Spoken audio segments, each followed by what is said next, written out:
Radio Tehran, শুরু হচ্ছে বিশ্ব সংবাদ।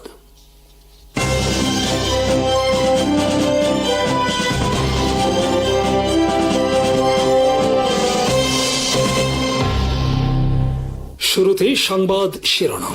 কাতারে মার্কিন বিমান অভিযান কেন্দ্রে মারাত্মক হামলা, ইরানের পরমাণু কেন্দ্র হামলাকে জিরো টলারেন্স ঘোষণার দাবি। গাজায় কোনোভাবেই অস্ত্র ছাড়বে না হামাস। ইসরায়েলের বিরুদ্ধে যুদ্ধাপরাধ ও নির্যাতনের আনুষ্ঠানিক তদন্ত শুরু করেছে ফ্রান্স। মার্কিন যুক্তরাষ্ট্র ইসরায়েলের ইরান বিরোধী সামরিক অভিযানের প্রথম সপ্তাহগুলোতেই ইরানের ক্ষেপণাস্ত্র হামলায় মধ্যপ্রাচ্যে যুক্তরাষ্ট্রের সবচেয়ে গুরুত্বপূর্ণ সামরিক কমান্ড সেন্টারগুলোর একটি গুরুতরভাবে ক্ষতিগ্রস্ত হয় বলে দাবি করেছে মার্কিন সামরিক বিষয়ক সাময়িকী Air and Space Forces Magazine. সাময়িকীটির প্রতিবেদনে একজন জ্যেষ্ঠ মার্কিন কর্মকর্তা সহ একাধিক অবগত সূত্রের বরাতে বলা হয়েছে, কাতারের আল উদেইদ বিমান ঘাঁটিতে অবস্থিত কম্বাইন্ড এয়ার অপারেশন সেন্টার ইরানের একাধিক ক্ষেপণাস্ত্রের সরাসরি আঘাতে কার্যত অচল হয়ে পড়ে। দীর্ঘ 2 দশকেরও বেশি সময় ধরে এই কমান্ড সেন্টার থেকেই মধ্যপ্রাচ্যে যুক্তরাষ্ট্রের বিভিন্ন সামরিক অভিযান পরিচালিত হয়েছে। প্রতিবেদনে উল্লেখ করা হয়, হামলার সময় কমান্ড সেন্টারটি ব্যবহার করা হচ্ছিল না এবং সেখানে কোনো হতাহতের ঘটনা ঘটেনি। হামলার আগেই কেন্দ্রটির কর্মীদের নিরাপদে সরিয়ে যুক্তরাষ্ট্রের সাউথ ক্যারোলাইনার শ এয়ারফোর্স বেজে নেওয়া হয়েছিল। পরবর্তীতে ইরানের বিরুদ্ধে মার্কিন সামরিক অভিযানও সেখান থেকেই পরিচালিত হয়। আল উদেইদের এই command centre Afghanistan, Iraq, Syria এবং ইয়েমেনে যুক্তরাষ্ট্রের সামরিক কার্যক্রমের অন্যতম প্রধান নিয়ন্ত্রণ কেন্দ্র হিসেবে পরিচিত ছিল। মধ্যপ্রাচ্যে মার্কিন বিমান অভিযান সমন্বয়ের ক্ষেত্রে এটি দীর্ঘদিন ধরে কেন্দ্রীয় ভূমিকা পালন করে এসেছে। তবে ইরানের ক্ষেপণাস্ত্র হামলার পর ঘাঁটিটির নিরাপত্তা ও কৌশলগত অবস্থা নিয়ে নতুন করে প্রশ্ন উঠেছে। প্রতিবেদনে বলা হয়েছে, ইরানের ভৌগোলিক নৈকট্য এবং ঘাঁটির সামগ্রিক ঝুঁকিপূর্ণ অবস্থানের কারণে ভবিষ্যতে এই কমান্ড সেন্টার পুনর্নির্মাণ করা হবে কিনা তা নিয়ে মার্কিন সামরিক মহলে আলোচনা চলছে। বিশ্লেষকদের মতে, যদি ক্ষয়ক্ষতির এই তথ্য পুরোপুরি সঠিক হয়ে থাকে, তাহলে এটি মধ্যপ্রাচ্যে যুক্তরাষ্ট্রের সামরিক অবকাঠামোর ওপর ইরানের সবচেয়ে তাৎপর্যপূর্ণ হামলাগুলোর একটি হিসেবে বিবেচিত হতে পারে। ভিয়েনায় আন্তর্জাতিক সংস্থাগুলোর কাছে নিযুক্ত ইরানের প্রতিনিধি দল আন্তর্জাতিক পরমাণু শক্তি সংস্থাকে পারমাণবিক স্থাপনায় হামলার বিরুদ্ধে জিরো টলারেন্স নীতি গ্রহণের আহ্বান জানিয়েছে। রুশ বার্তা সংস্থা তাসের হাতে পাওয়া এক লিখিত বিবৃতিতে ইরান বলেছে, শান্তিপূর্ণ পারমাণবিক কার্যক্রম ও স্থাপনাগুলোর নিরাপত্তা নিশ্চিত করতে সদস্য রাষ্ট্রগুলোর উচিত এমন সব হামলার বিরুদ্ধে কঠোর অবস্থান নেওয়া। বিবৃতিতে উল্লেখ করা হয়, IAEA সদস্য দেশগুলোকে পারমাণবিক স্থাপনা আক্রমণের বিষয়ে জিরো টলারেন্স বা সম্পূর্ণ অসহিষ্ণু নীতি গ্রহণ করতে হবে এবং শান্তিপূর্ণ পারমাণবিক কর্মকাণ্ডের অখণ্ডতা ও নিরাপত্তা রক্ষায় বিদ্যমান আন্তর্জাতিক নিয়ম ও নীতিমালার কার্যকারিতা আরও জোরদার করতে হবে। ইরানের প্রতিনিধি দল আরও বলেছে, বর্তমানে বিদ্যমান আন্তর্জাতিক আইনি কাঠামোকে শক্তিশালী করার পাশাপাশি প্রয়োজনে নতুন আন্তর্জাতিক বিধানও প্রণয়ন করা উচিত, যাতে IAEA এর তত্ত্বাবধানে থাকা সুরক্ষিত পারমাণবিক স্থাপনার বিরুদ্ধে যে কোনো ধরনের হামলা বা হামলার হুমকি সব পরিস্থিতিতেই সম্পূর্ণভাবে নিষিদ্ধ করা যায়। তেহরানের মতে, পারমাণবিক স্থাপনায় আক্রমণ শুধু সংশ্লিষ্ট দেশের জন্য নয়, বরং আঞ্চলিক ও বৈশ্বিক নিরাপত্তার জন্য গুরুতর ঝুঁকি সৃষ্টি করে। তাই আন্তর্জাতিক সম্প্রদায়ের উচিত এ ধরনের কর্মকাণ্ড প্রতিরোধে ঐক্যবদ্ধ অবস্থান গ্রহণ করা এবং শান্তিপূর্ণ পারমাণবিক কর্মসূচির নিরাপত্তা নিশ্চিত করতে কার্যকর পদক্ষেপ নেওয়া। এদিকে ভিয়েনায় আন্তর্জাতিক সংস্থাগুলোর কাছে রাশিয়ার স্থায়ী প্রতিনিধি মিখাইল উলিয়ানোভ আন্তর্জাতিক পরমাণু শক্তি সংস্থার বোর্ড অফ গভর্নর্সের বৈঠকে সতর্ক করে বলেছেন, পারমাণবিক স্থাপনায় হামলার ঘটনায় পশ্চিমা দেশগুলোর নিরাপত্তা অত্যন্ত বিপজ্জনক, একটি নজিরকে স্বাভাবিক করে তুলছে। তার মতে, জাপোরিঝিয়া পারমাণবিক বিদ্যুৎ কেন্দ্র এবং বুশেহর পারমাণবিক বিদ্যুৎ কেন্দ্র সহ বিভিন্ন পারমাণবিক অবকাঠামোর উপর হামলার ঘটনায় পশ্চিমা দেশগুলো কার্যত চোখ বন্ধ করে রেখেছে, যার ফলে এসব আক্রমণ আন্তর্জাতিক অঙ্গনে ক্রমেই সাধারণ ও গ্রহণযোগ্য ঘটনা হিসেবে প্রতিষ্ঠিত হচ্ছে। তাসের বরাতে উলিয়ানোভ বলেন, গত 1 বছর ধরে পশ্চিমা দেশগুলো ইরানের পারমাণবিক অবকাঠামোর উপর হামলার বিষয়টি আড়াল করার চেষ্টা করেছে এবং বিশেষ করে বুশেহর পারমাণবিক বিদ্যুৎ কেন্দ্রে হামলার ঘটনাকে যথাযথ গুরুত্ব দেয়নি। তিনি দাবি করেন, এই অবস্থানের মাধ্যমে পশ্চিমা দেশগুলো এমন একটি পরিস্থিতি তৈরিতে সরাসরি ভূমিকা রেখেছে যেখানে 21 শতকে পারমাণবিক স্থাপনায় হামলা আর ব্যতিক্রমী বা অগ্রহণযোগ্য ঘটনা হিসেবে বিবেচিত হচ্ছে না। রুশ কূটনীতিকের ভাষায় পারমাণবিক স্থাপনার নিরাপত্তা আন্তর্জাতিক শান্তি ও নিরাপত্তার সঙ্গে সরাসরি সম্পর্কিত। তাই এ ধরনের হামলার বিরুদ্ধে স্পষ্ট ও কঠোর অবস্থান না নেওয়া ভবিষ্যতে আরও গুরুতর ঝুঁকি সৃষ্টি করতে পারে। ইরানের সর্বশেষ ক্ষেপণাস্ত্র হামলার তীব্র নিন্দা জানিয়েছে বাহরাইন। শনিবার দেশটির পররাষ্ট্র মন্ত্রণালয় এক বিবৃতিতে জানায়, ইরানের ছোড়া 7টি ক্ষেপণাস্ত্র বাহরাইন ও কুয়েতের আকাশ প্রতিরক্ষা ব্যবস্থা প্রতিহত করেছে। বাহরাইন অভিযোগ করে, এই হামলা দুই দেশের সার্বভৌমত্বের সুস্পষ্ট লঙ্ঘন এবং আঞ্চলিক স্থিতিশীলতার জন্য গুরুতর হুমকি। বিবৃতিতে বলা হয়, নিরাপত্তা ক্ষেপণাস্ত্র দিয়ে প্রতিষ্ঠিত হয় না এবং স্থিতিশীলতা মাইন পেতে সংরক্ষণ করা যায় না। আজ ভোরে কুয়েত ও বাহরাইন উভয় দেশই জানায় যে তারা নতুন করে ক্ষেপণাস্ত্র ও ড্রোন হামলার মুখে পড়েছে। কুয়েতের সশস্ত্র বাহিনী এক বিবৃতিতে জানায়, তাদের আকাশ প্রতিরক্ষা ব্যবস্থা শত্রুপক্ষের ক্ষেপণাস্ত্র ও ড্রোন প্রতিহত করতে সক্রিয়ভাবে কাজ করছে। পরে দেশটির সামরিক কর্তৃপক্ষ জানায়, বিভিন্ন স্থানে শোনা বিস্ফোরণের শব্দ আসলে আকাশ প্রতিরক্ষা ব্যবস্থার বাধাদান কার্যক্রমের ফল। একই সময়ে বাহরাইনেও বিমান হামলার সতর্কতা জারি করা হয় এবং নাগরিকদের নিরাপদ আশ্রয়ে যাওয়ার নির্দেশ দেওয়া হয়। দেশটির স্বরাষ্ট্র মন্ত্রণালয় জানায়, সম্ভাব্য আকাশ হামলার আশঙ্কায় সাইরেন বাজানো হয়েছে এবং সবাইকে শান্ত থাকার আহ্বান জানানো হয়েছে। এর আগে মার্কিন সেন্ট্রাল কমান্ড দাবি করে যে যুক্তরাষ্ট্রের বাহিনী হরমুজ প্রণালীর দিকে ধেয়ে আসা একাধিক ইরানি ব্যালিস্টিক ক্ষেপণাস্ত্র ও ড্রোন ভূপাতিত করেছে। সেন্টকমের তথ্য মতে প্রথমে 4টি আত্মঘাতী ড্রোন ধ্বংস করা হয়, যেগুলো আন্তর্জাতিক নৌ চলাচলের জন্য তাৎক্ষণিক হুমকি তৈরি করছিল। এরপর ইরান, কুয়েত ও বাহরাইনের দিকে 7টি ব্যালিস্টিক ক্ষেপণাস্ত্র নিক্ষেপ করে, যার মধ্যে 6টি প্রতিহত করা হয় এবং একটি লক্ষ্যবস্তুতে পৌঁছাতে ব্যর্থ হয়। ঘটনার জবাবে মার্কিন বাহিনী ইরানের গরুক ও কেশম দ্বীপের উপকূলীয় নজরদারি রাডার স্থাপনায় হামলা চালায়। ওয়াশিংটনের দাবি, এসব স্থাপনা উপসাগরীয় অঞ্চলে জাহাজ চলাচলের বিরুদ্ধে হুমকি ও হামলা সমর্থনে ব্যবহৃত হচ্ছিল। নতুন এই সংঘাত এমন এক সময় ঘটল যখন ওয়াশিংটন ও তেহরানের মধ্যে যুদ্ধবিরতি টিকিয়ে রাখার কূটনৈতিক প্রচেষ্টা চলছিল। তবে সাম্প্রতিক পাল্টা হামলা পরিস্থিতিকে আরো জটিল করে তুলেছে। সৌদি আরব, উপসাগরীয় সহযোগিতা পরিষদ, সংযুক্ত আরব আমিরাত, কাতার, মিশর, জর্ডান ও লেবাননও হামলার নিন্দা জানিয়ে কুয়েত ও বাহরাইনের প্রতি সংহতি প্রকাশ করেছে। বিশ্লেষকদের আশঙ্কা, হরমুজ প্রণালীকে ঘিরে চলমান সামরিক তৎপরতা অব্যাহত থাকলে সংঘাত বৃহত্তর আঞ্চলিক যুদ্ধে রূপ নিতে পারে এবং বিশ্বের অন্যতম গুরুত্বপূর্ণ জ্বালানি সরবরাহ পথ ঝুঁকির মুখে পড়তে পারে। গাজায় অস্ত্র সমর্পণের দাবির মুখে হামাস স্পষ্ট জানিয়েছে যে তারা এই মুহূর্তে তাদের অস্ত্র হস্তান্তর করবে না। তবে গাজায় ভবিষ্যৎ প্রশাসনিক ব্যবস্থার অংশ হিসেবে কেবল সরকারি পুলিশ বাহিনীর সদস্যরাই প্রকাশ্যে অস্ত্র বহন করবে বলে জানিয়েছে সংগঠনটি। আল জাজিরাকে দেওয়া একান্ত সাক্ষাৎকারে হামাসের রাজনৈতিক ব্যুরোর সদস্য হুসাম বদরান বলেন, গাজা প্রশাসনের দায়িত্ব যদি national committee for the administration of Gaza গ্রহণ করে, তাহলে গাজার রাস্তাঘাট ও জনসমক্ষে আর কোনো সশস্ত্র উপস্থিতি দেখা যাবে না। শুধুমাত্র সরকারি ফিলিস্তিনি পুলিশের অস্ত্রই দৃশ্যমান থাকবে। তিনি বলেন, অতীতে গাজা উপত্যকায় যেসব সশস্ত্র প্রদর্শন দেখা যেত, ভবিষ্যতে সেই চিত্র আর থাকবে না। তবে তিনি জোর দিয়ে বলেন, এর অর্থ এই নয় যে হামাস তাদের অস্ত্র আনুষ্ঠানিকভাবে সমর্পণ করবে। বদরানের ভাষ্য অনুযায়ী বিষয়টি অস্ত্র হস্তান্তরের নয়, বরং অস্ত্রের প্রকাশ্য উপস্থিতি সীমিত করার প্রশ্ন।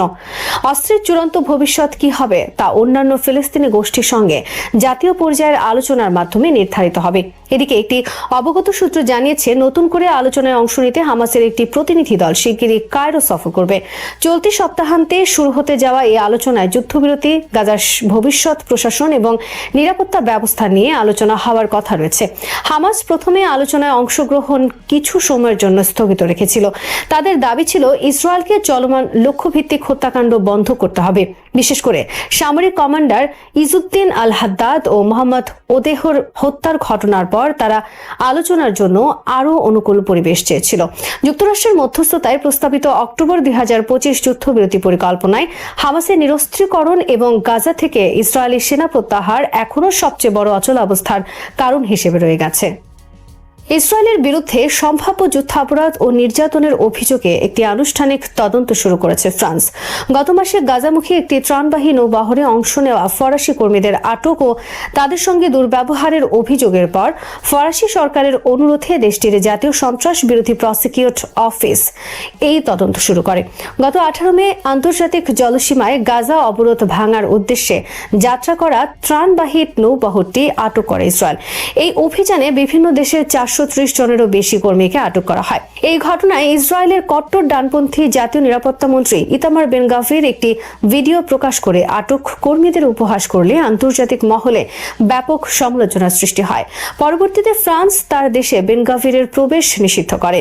22 মে দেশে ফেরার পর 8 জন ফরাসি কর্মী সাংবাদিকদের জানান আটক অবস্থায় তারা শারীরিক ও মানসিক নির্যাতনের শিকার হয়েছেন। নৌবহরে থাকা 30 জনের বেশি ফরাসি নাগরিকের মধ্যে 2 জন তখনও তুরস্কের হাসপাতালে চিকিৎসাধীন ছিলেন। এক নারী কর্মী অভিযোগ করেন একটি কন্টেইনারে একজন সৈন্য তাকে স্পর্শকাতরভাবে স্পর্শ করে এবং চড় মারে, এমনকি তিনি ধর্ষণের আশঙ্কায় আতঙ্কিত হয়ে পড়েন। আরেকজন জানান আটক ব্যক্তিদের ঘন্টার পর ঘন্টা হাঁটু গেড়ে কপাল মাটিতে ঠেকিয়ে রাখতে বাধ্য করা হয়, যাকে তিনি স্ট্রেস পজিশন হিসেবে বর্ণনা করেন। আর সেই সময় বারবার ইসরায়েলের জাতীয় সঙ্গীত বাজানো হচ্ছিল। শারীরিক ও মানসিক সহিংসতা, যৌন হয়রানি এবং ধর্ষণের অভিযোগ সম্পর্কে বার্তা সংস্থা এএফপি ইসরায়েলি কারা কর্তৃপক্ষের কাছে জানতে চাইলে তারা এসব অভিযোগকে সম্পূর্ণ ভিত্তিহীন বলে দাবি করে। এদিকে ফিলিস্তিনি ভূখণ্ড বিষয়ক জাতিসংঘের বিশেষজ্ঞ ফ্রান্সিসকো আলবানিস মন্তব্য করেন, নৌবহরের কর্মীদের সঙ্গে যা ঘটেছে তা ইসরায়েলি কারাগারে ফিলিস্তিনিদের ওপর চালানো আচরণের তুলনায় বিলাসিতা মাত্র। চীনের সর্বাধুনিক দূরপাল্লার আকাশ থেকে আকাশে নিক্ষেপযোগ্য ক্ষেপণাস্ত্র কর্মসূচি দক্ষিণ এশিয়ার আকাশ যুদ্ধের ভারসাম্যে নতুন করে আলোচনার জন্ম দিয়েছে। বিশেষ করে PL-15 ক্ষেপণাস্ত্রের যুদ্ধক্ষেত্রে আলোচিত পারফরমেন্স এবং তার উত্তরসূরি হিসেবে PL-16 এর আবির্ভাব ভারতীয় সামরিক পরিকল্পনাকারীদের জন্য একটি নতুন বাস্তবতা তৈরি করছে। সাম্প্রতিক বছরগুলোতে ভারত ও পাকিস্তানের মধ্যে সামরিক প্রতিযোগিতা মূলত যুদ্ধবিমান, আকাশ প্রতিরক্ষা ব্যবস্থা এবং দূরপাল্লার অস্ত্রকে কেন্দ্র করে আবর্তিত হলেও এখন সেই প্রতিযোগিতা আরও জটিল রূপ নিতে যাচ্ছে। 2025 সালের মে মাসে সংঘটিত ভারত পাকিস্তান বিমান সংঘর্ষকে অনেক বিশ্লেষক আধুনিক যুগের অন্যতম গুরুত্বপূর্ণ বিয়ন্ড ভিজুয়াল রেঞ্জ বা BVR যুদ্ধ হিসেবে বর্ণনা করছেন। পাকিস্তান দাবি করে তাদের চীনা নির্মিত J-10C যুদ্ধবিমান থেকে উৎক্ষেপণ করা PL-15E ক্ষেপণাস্ত্রের মাধ্যমে তারা 5টি ভারতীয় যুদ্ধবিমান ভূপাতিত করতে সক্ষম হয়েছে, যার মধ্যে 3টি ছিল ফরাসি নির্মিত রাফালে। যদিও ভারত এসব দাবি নিয়ে সতর্ক অবস্থান নেয় এবং সব সত্য প্রকাশ করেনি, তবুও ঘটনাটি বিশ্বজুড়ে সামরিক বিশেষজ্ঞদের নজর কেড়েছে। এর সবচেয়ে গুরুত্বপূর্ণ দিক ছিল যুদ্ধ বিমানের নিজস্ব রাডারের সীমা অতিক্রম করে নেটওয়ার্ক কেন্দ্রিক যুদ্ধ ব্যবস্থার ব্যবহার। বিভিন্ন বিশ্লেষণ অনুযায়ী পাকিস্তানের AEW&C প্ল্যাটফর্ম এবং চীনা ডাটা লিঙ্ক প্রযুক্তি PL-15E কে দীর্ঘ সময় ধরে আপডেটেড লক্ষ্যবস্তু তথ্য সরবরাহ করতে সক্ষম হয়েছিল। ফলে ক্ষেপণাস্ত্রটি উৎক্ষেপণের পরও মাঝপথে নতুন নির্দেশনা পেয়ে লক্ষ্যবস্তুর দিকে অগ্রসর হতে পারে। আধুনিক আকাশ যুদ্ধে এটিকে একটি গেম চেঞ্জিং সক্ষমতা হিসেবে দেখা হচ্ছে। PL-15 ইতিমধ্যেই পশ্চিমা সামরিক বিশ্লেষকদের কাছে AIM-120D এবং ইউরোপীয় মেটিওর ক্ষেপণাস্ত্রের অন্যতম প্রধান প্রতিদ্বন্দ্বী হিসেবে পরিচিতি পেয়েছে।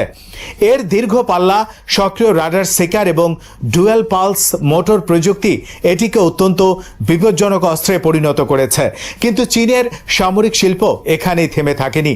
তারা PL-16 নামের আরও উন্নত একটি ক্ষেপণাস্ত্রের উন্নয়ন এবং প্রদর্শনের মাধ্যমে পরিষ্কার বার্তা দিয়েছে যে ভবিষ্যৎ আকাশ যুদ্ধের জন্য তারা আরও দীর্ঘ পাল্লা এবং অধিক কার্যকর অস্ত্র প্রস্তুত করছে। PL-16 এর সবচেয়ে আলোচিত বৈশিষ্ট্য হলো এর সম্ভাব্য 300 কিলোমিটারেরও বেশি পাল্লা। যদিও যুদ্ধক্ষেত্রে কোনো ক্ষেপণাস্ত্র কখনোই সর্বোচ্চ তাত্ত্বিক পাল্লায় কার্যকরভাবে লক্ষ্যবস্তু ধ্বংস করতে পারে না, তারপরও পাল্লার এই বৃদ্ধি যুদ্ধের কৌশলগত চিত্র আমূল বদলে দিতে পারে। কারণ আকাশ যুদ্ধে যে পক্ষ আগে শত্রুকে শনাক্ত করে এবং আগে আঘাত হানতে পারে তারই বেঁচে থাকার সম্ভাবনা সবচেয়ে বেশি। ভারতীয় বিমান বাহিনীর বর্তমান শক্তির অন্যতম ভিত্তি হল রাফালে SU-30 MKI এবং মিরাজ 2000 বহর। রাফালের সঙ্গে মেটিওর ক্ষেপণাস্ত্র যুক্ত হওয়ায় ভারত দীর্ঘদিন ধরে দক্ষিণ এশিয়ায় বিভিআর যুদ্ধের ক্ষেত্রে নিজেদের এগিয়ে মনে করত, কিন্তু PL-15 বাস্তব বা সম্ভাব্য সফলতা সেই ধারণাকে চ্যালেঞ্জ করেছে। এখন যদি PL-16 সত্যি ঘোষিত ক্ষমতার কাছাকাছি কার্যক্ষমতা অর্জন করে, তাহলে ভারতীয় বিমান বাহিনীকে তাদের কৌশল পুনর্বিবেচনা করতে হবে। বিশেষজ্ঞদের মতে আকাশ যুদ্ধে শুধু যুদ্ধ বিমান নয়, বরং sensor, data link, electronic warfare এবং নেটওয়ার্কিংয়ে এখন প্রকৃত শক্তি নির্ধারণ করে। এই ক্ষেত্রে চীন গত এক দশকে ব্যাপক অগ্রগতি অর্জন করেছে। তাদের যুদ্ধ বিমান, AWAC প্ল্যাটফর্ম, স্যাটেলাইট যোগাযোগ এবং ক্ষেপণাস্ত্রগুলোকে একটি সমন্বিত যুদ্ধ ব্যবস্থার মধ্যে যুক্ত করা হয়েছে। পাকিস্তান যদি এই প্রযুক্তির উল্লেখযোগ্য অংশ পেয়ে যায়, তাহলে ভারতীয় বিমান বাহিনীর জন্য চ্যালেঞ্জ আরও বৃদ্ধি পাবে। আরও গুরুত্বপূর্ণ বিষয় হল J-35 স্টেলথ যুদ্ধ বিমানের সম্ভাব্য সরবরাহ। পাকিস্তান যদি সত্যি J-35 সংগ্রহ করতে সক্ষম হয়, তাহলে এটি দেশটির বিমান বাহিনীর জন্য ইতিহাসের সবচেয়ে বড় প্রযুক্তিগত লম্ফন হবে। বর্তমান পাকিস্তানের বহরে থাকা JF-17 এবং J-10CE উন্নত যুদ্ধ বিমান হলেও সেগুলো স্টেলথ নয়। J-35 যুক্ত হলে পাকিস্তান প্রথমবারের মতো পঞ্চম প্রজন্মের যুদ্ধ বিমান পরিচালনার সক্ষমতা অর্জন করবে। স্টেলথ প্রযুক্তির মূল সুবিধা হলো শত্রু রাডারে দেরিতে ধরা পড়া, অর্থাৎ J-35 শত্রু যুদ্ধ বিমান বা প্রতিরক্ষা ব্যবস্থার কাছাকাছি পৌঁছে যাওয়ার আগ পর্যন্ত শনাক্ত নাও হতে পারে। এর সঙ্গে যদি PL-16 এর মতো দীর্ঘ পাল্লার ক্ষেপণাস্ত্র যুক্ত হয়, তাহলে পাকিস্তানি পাইলটরা তাত্ত্বিকভাবে অনেক দূর থেকে ভারতীয় বিমান লক্ষ্য করে আঘাত হানতে পারবেন, অথচ নিজেরা তুলনামূলকভাবে নিরাপদ অবস্থানে থাকবেন। ভারতের জন্য সবচেয়ে উদ্বেগের বিষয় হতে পারে তথাকথিত first look, first shot, first কিল সুবিধা হারানোর সম্ভাবনা। আধুনিক আকাশ যুদ্ধে যে পক্ষ আগে শত্রুকে দেখে এবং আগে ক্ষেপণাস্ত্র ছোড়ে, সেই পক্ষই সাধারণত সুবিধাজনক অবস্থানে থাকে। J-35 এবং PL-16 সমন্বয় পাকিস্তানকে সেই সুবিধা দিতে পারে বলে অনেক বিশ্লেষক মনে করছেন। তবে এটিও সত্য যে কোনো একক অস্ত্র বা যুদ্ধ বিমান কখনোই সম্পূর্ণ এয়ার ডমিনেন্স নিশ্চিত করতে পারে না। ভারতেরও শক্তিশালী প্রতিরক্ষা শিল্প, উন্নত রাডার নেটওয়ার্ক, S-400 প্রতিরক্ষা ব্যবস্থা, রাফালে বহর এবং ভবিষ্যৎ AMCA স্টেলথ ফাইটার প্রকল্প রয়েছে। এছাড়া ভারত নিজেদের অস্ট্রা MK2 ও অস্ট্রা MK3 দীর্ঘপাল্লার ক্ষেপণাস্ত্র কর্মসূচিতেও বিনিয়োগ করছে। ফলে দক্ষিণ এশিয়ার আকাশ যুদ্ধের প্রতিযোগিতা একতরফা হওয়ার সম্ভাবনা এখনও নেই।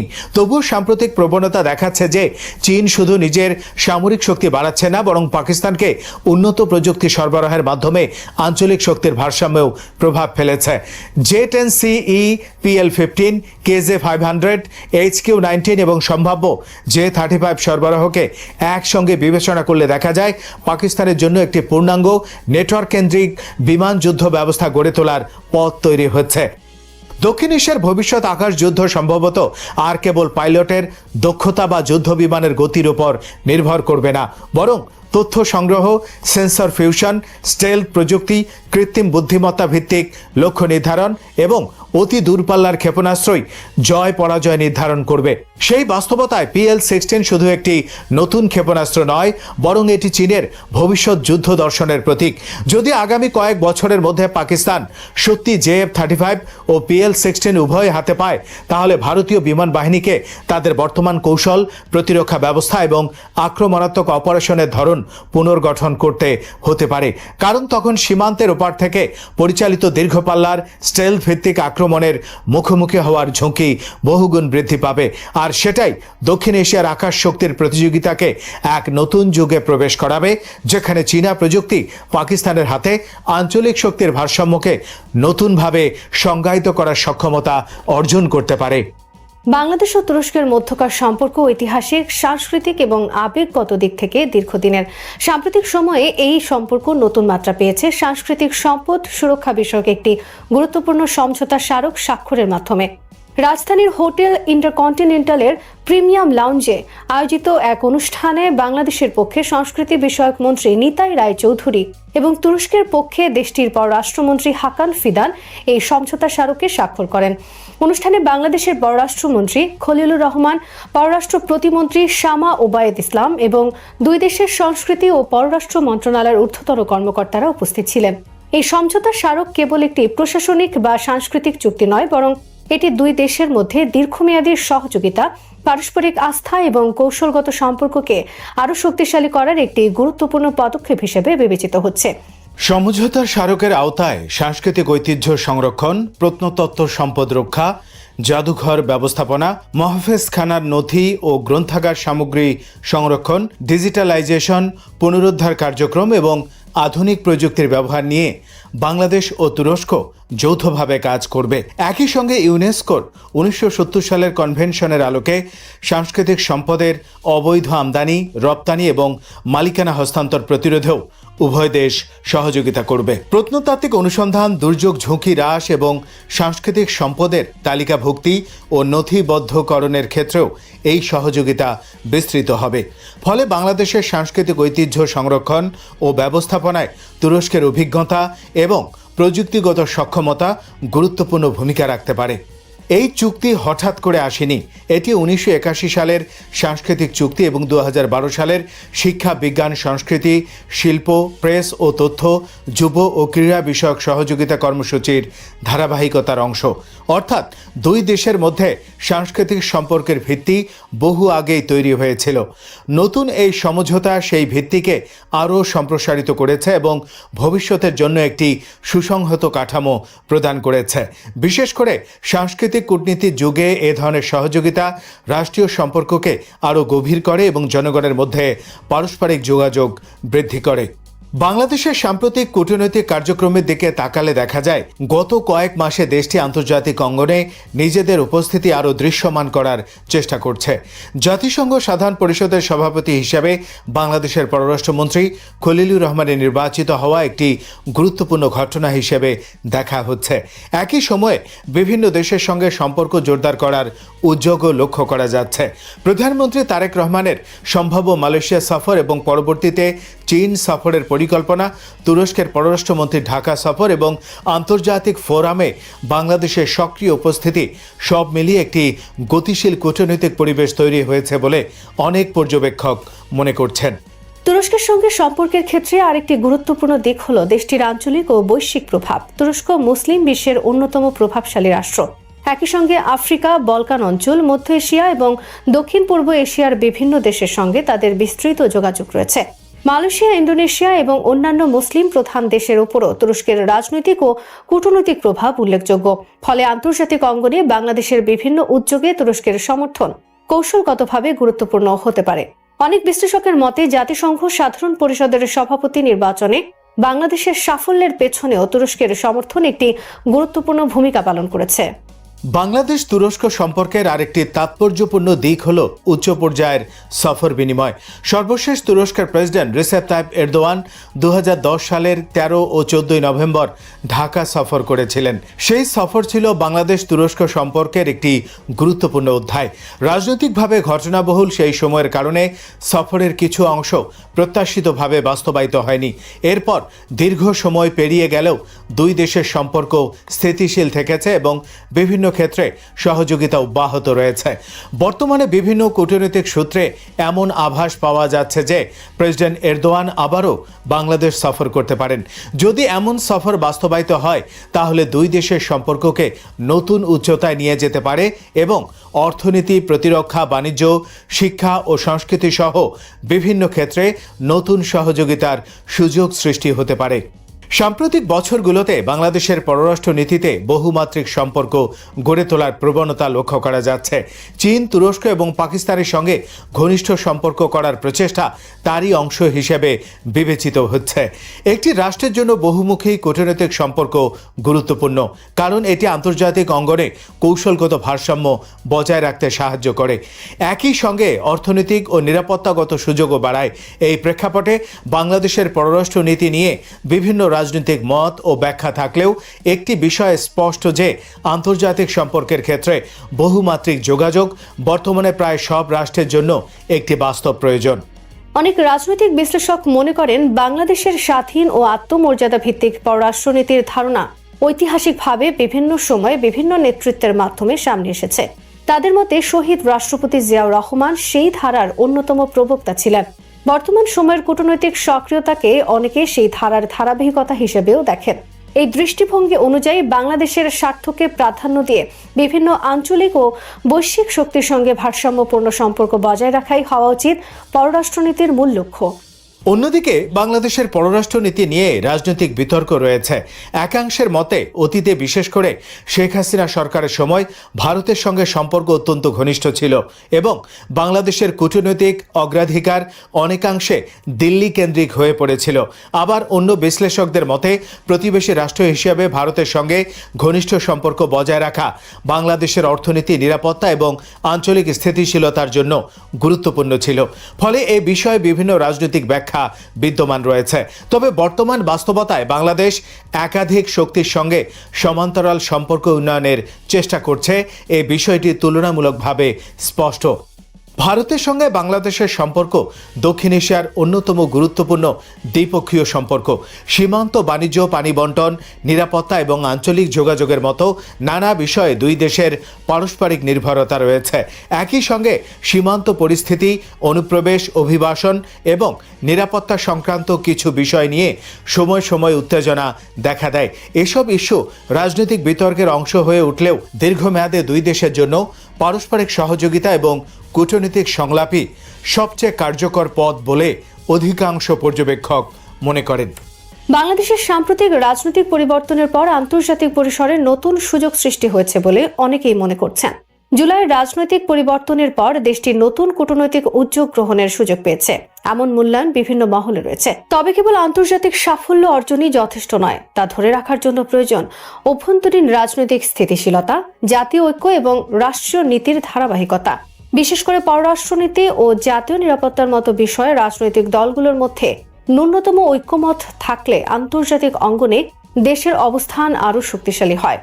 এই প্রেক্ষাপটে তুরস্কের পররাষ্ট্রমন্ত্রীর সঙ্গে সরকার ও বিরোধী দলের নেতাদের পৃথক বৈঠক একটি ইতিবাচক দৃষ্টান্ত হিসেবে দেখা যেতে পারে। বিভিন্ন রাজনৈতিক শক্তির সঙ্গে কূটনৈতিক যোগাযোগ আন্তর্জাতিক অংশীদারদের কাছে একটি বার্তা দেয় যে রাষ্ট্রীয় স্বার্থের প্রশ্নে সংলাপ ও সহযোগিতার সুযোগ রয়েছে। পররাষ্ট্র নীতি এবং প্রতিরক্ষা নীতির মতো গুরুত্বপূর্ণ বিষয়ে সরকার ও বিরোধী দলের মধ্যে একটি সমন্বিত অবস্থান দেশের দীর্ঘমেয়াদী স্বার্থ রক্ষায় সহায়ক হতে পারে।